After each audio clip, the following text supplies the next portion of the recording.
러더퍼드의 원자 모형에서는요, 원자의 안정성 문제와 수소 원자의 선 스펙트럼을 설명하지 못했고요.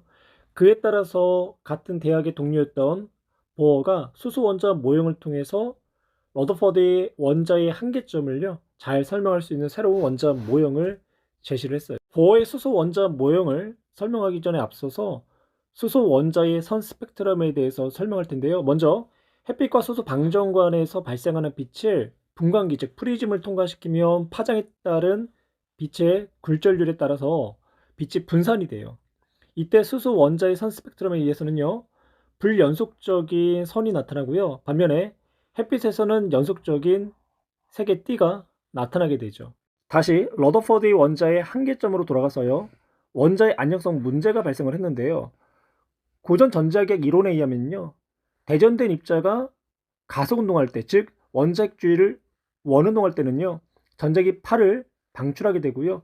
끝내는 전자가 원자핵과 충돌하기 때문에 원자가 존재할 수 없다라는 모순점에 도달하는 거죠. 또 하나는요, 그 당시에 관심사였던 수소의 선 스펙트럼을 설명할 수가 없었어요. 러더퍼드 원자 모형에 의하면 원자에서 전자가 에너지를 방출하면서 원자 핵 쪽으로 점점 다가오게 되면 회전 운동 에너지가 연속적으로 감소하기 때문에 원자들에 의해 방출되는 복사 에너지의 스펙트럼은요, 연속적인 스펙트럼이 나와야 해요. 그래서 보어는요, 수소 원자의 불연속적인 선 스펙트럼을 제안한 새로운 모형을 제시했죠. 첫 번째, 원자의 안정성을 설명하기 위해서 보어는요, 특정한 궤도에서는 전자가 에너지를 방출하지 않는다라고 가정을 했어요. 그 궤도를 전자 껍질이다라고 설명을 했고요. 원자 핵으로부터 가장 가까운 껍질을 K껍질, L, M, N 등의 순서로 기호를 붙였고요. 여기서 소문자 N은요, 주 양자수를 의미하고요. 각 전자 껍질이 가지는 에너지 준위는요, 주 양자수에 의해서 결정이 돼요. 에너지 준위는요, 전자가 원자 핵으로부터 느끼는 정기적 포텐셜 에너지를 의미하고요. 에너지 준위 값을 양자수로 표현할 때는 마이너스 n 제곱분의 1312kJ/몰로 표현할 수 있어요. 마이너스는요, 원자 핵으로부터 전자가 속박을 당하고 있다라는 것을 의미를 하는 거고요. 원자 핵에 가까운 전자 껍질일수록요, 에너지 준위가 낮아지는데요. 원자 핵과 전자는 서로가 잡아당기는 인력이 작용하죠. 중력도요, 지구 중심과 물체 사이에 인력이 작용하는데, 중력에 대한 포텐셜 에너지는 지구 중심으로부터 거리가 멀어질수록 중력 포텐셜 에너지가 커진 것처럼 원자 핵이 전자를 끌어당기기 때문에 원자 핵으로부터 멀리 떨어져 있는 전자 껍질의 에너지 준위값이 높아져야 되고요. 지구 중심에 가까운 물체의 중력 포텐셜 에너지가 낮아진 것처럼 원자 핵에 가까운 전자 껍질일수록 에너지 준위가 낮아지게 되는 거죠. 따라서 원자 핵으로부터 점점 멀어진 껍질인 K보다 L이 L보다 M이 M보다 N 껍질에서의 에너지 준위 값이 크게 나타나고요. 그때 각각의 껍질에 해당하는 에너지 준위는요, 위에서 나온 공식에다가 주양자수 K껍질 1, L껍질 2, M껍질 3을 대입하면 첫 번째 껍질에서는 에너지 준위가 마이너스 1312가 되는 거고요.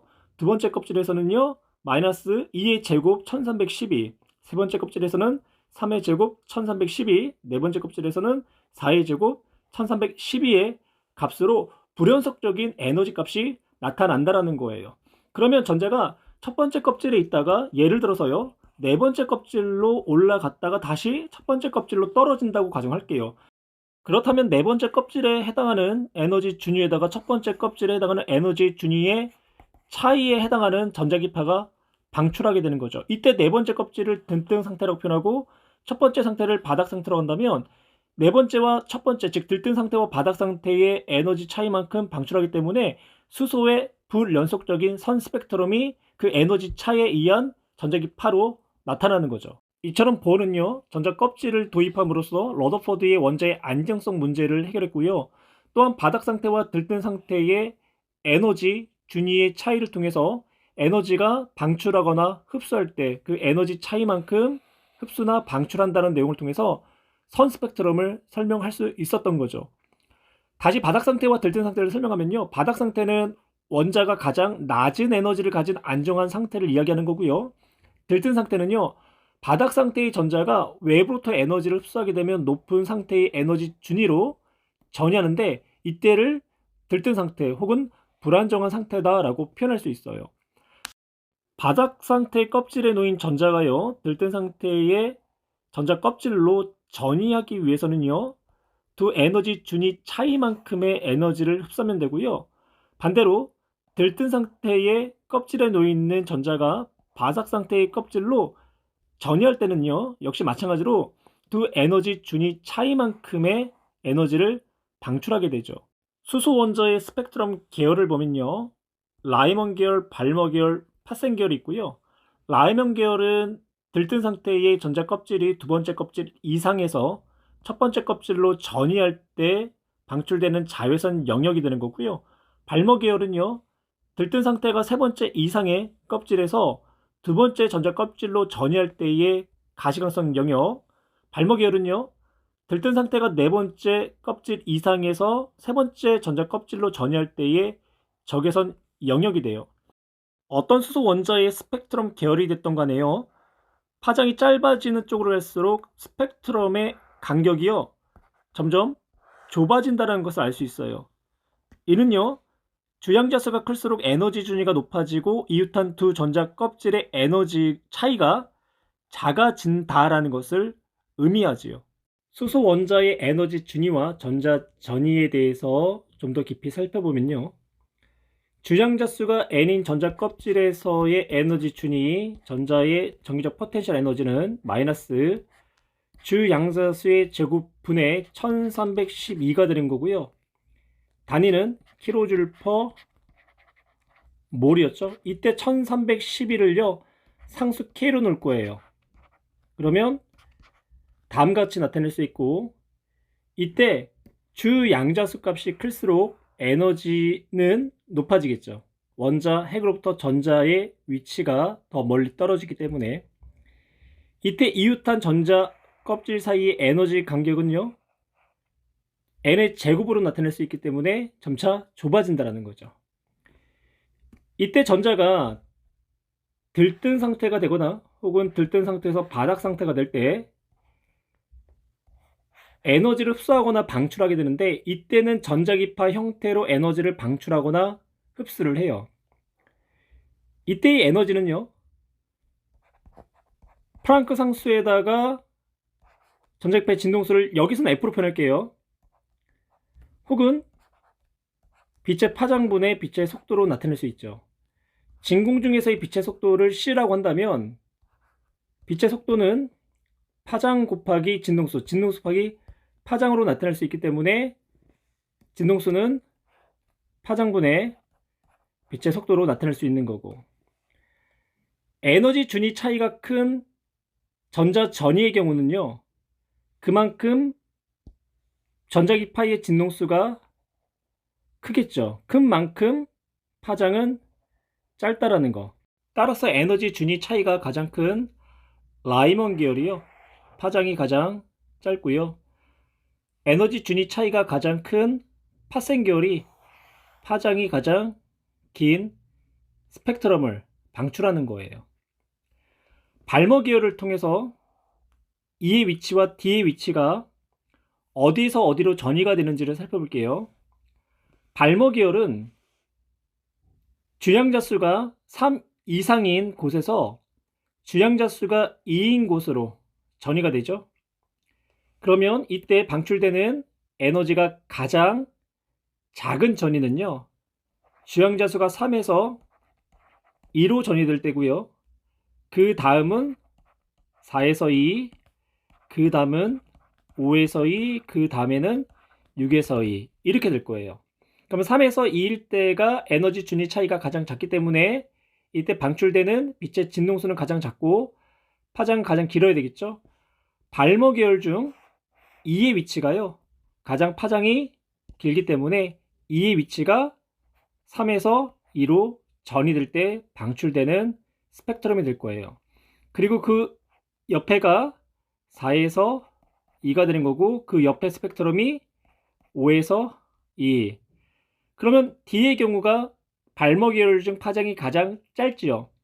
발머 계열 중 파장이 가장 짧다라는 것은 가장 먼 곳에서 두 번째 전자 껍질로 떨어졌다는 얘기가 되니까 D는 가장 먼 곳, 즉 무한대에서 두 번째 전자 껍질로 전자가 전이할 때 방출된 선 스펙트럼이라는 것을 확인할 수 있어요. 파생 계열도 해볼까요? 파생 계열은 들뜬 상태에서 세 번째 전자 껍질로 전자가 전이될 때에 방출된 선 스펙트럼이 되는 거고요. 가장 에너지 준위 차이가 작은 껍질은요, 네 번째에서 세 번째로 전이될 때, 다음은 다섯 번째에서 세 번째, 그 다음 여섯 번째에서 세 번째가 되겠죠. G의 위치는요, 파생 계열 중에 파장이 가장 긴 위치가 되기 때문에 네 번째 껍질에서 세 번째 껍질로 전자가 전이될 때의 선 스펙트럼이 되는 거고요. 그 다음에는 다섯 번째에서 세 번째, F는요, 파생 계열 중에 가장 파장이 짧기 때문에 가장 에너지 준위가 높은 무한대에서 세 번째 전자 껍질로 전이될 때의 선 스펙트럼이 되겠네요. 라이먼 계열도 마찬가지가 되겠죠. 라이먼 계열은 들뜬 상태에서 첫 번째 껍질로 전자가 전이될 때의 스펙트럼이 되는 거고요. 라이먼 계열 중에 C의 파장이 가장 길죠. 그렇다는 얘기는 두 번째 전자 껍질에서 첫 번째 전자 껍질로 전이될 때의 스펙트럼이 되는 거고, B는 파장이 라이먼 계열 중에 가장 짧기 때문에 무한대에서 첫 번째 껍질로 전자가 전이될 때의 스펙트럼의 위치가 되겠네요. 소수 원자의 전자 배치를 원자 모형으로 나타냈고요. 전자는 M껍질, 즉 주양자 수가 3인 껍질에 놓여져 있는 거죠. 보기 1번 바닥 상태다. 바닥 상태는 원자가 가장 낮은 에너지를 가지는 안정한 상태가 되는 거죠. 따라서 K껍질, 주양자 수가 1인 위치가 되는 거고요. 적외선이 방출될 수 있다. 적외선은요, 주양자 수가 4 이상에서 주양자 수가 3, 즉 n번째 전자 껍질에서 세 번째 전자 껍질로 전이할 때 방출되는데, 전자가 m 전자 껍질, 즉 주양자 수가 3에 있기 때문에요, 적외선은 방출될 수가 없지요. 디귿, 방출될 수 있는 빛은 세 가지다. 세 번째 껍질에서 두 번째 껍질로 전이할 수도 있고요, 세 번째에서 첫 번째 껍질로 전자가 전이할 수도 있죠. 또한 두 번째에서 첫 번째 껍질로도 전자가 전이할 수 있어요. 그래서 총 방출될 수 있는 빛은 세 가지가 되는 거고요. 첫 번째의 경우는 가시광선이 되는 거고, 두 번째와 세 번째의 경우는 자외선이 되겠죠. 이때 방출된 에너지가 가장 큰 전이는 세 번째에서 첫 번째가 되는 거고요. 정답 디귿. 그림은 수소 원자의 에너지 준위와 전자 전이를 나타낸 것이다. 가는 n번째에서 첫 번째로 떨어졌기 때문에 라이먼 계열 자외선 영역이 되는 거고요. 나는 n번째에서 두 번째 전자 껍질로 발모 계열 가시광선 영역이 되는 거죠.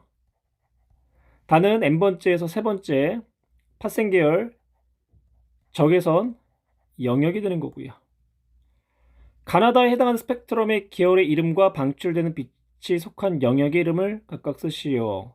가는 라이먼 자외선, 나는 발모 가시광선, 다는 파생 계열 적외선. 가나다 중 방출되는 빛들이 스펙트럼의 가장 오른쪽에 나타나는 전자 전이를 쓰시오. 스펙트럼의 가장 오른쪽에 나타나는 전자 전이를 4번 그림을 가지고 얘기할게요. 왜냐면 파장이 왼쪽으로 갈수록 짧을 수도 있고요, 오른쪽으로 갈수록 짧을 수도 있어요. 이거는 스펙트럼을 어떻게 놓고 보냐에 따라서 다른데, 그냥 4번 문제를 가지고 얘기할게요. 오른쪽으로 갈수록 파장이 길고 왼쪽으로 갈수록 파장이 짧지요.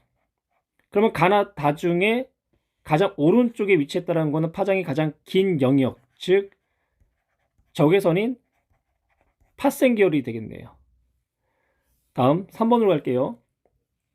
수소 원자의 에너지 준위와 몇 가지 전자 전이를 나타냈다. 에너지를 흡수하는 경우는 에너지 준위가 낮은 곳에서 높은 곳으로 들뜰 때가 되는 거죠. A, 에너지 준위가 낮은 곳으로 전이하는 거고요. B, C, E 마찬가지죠.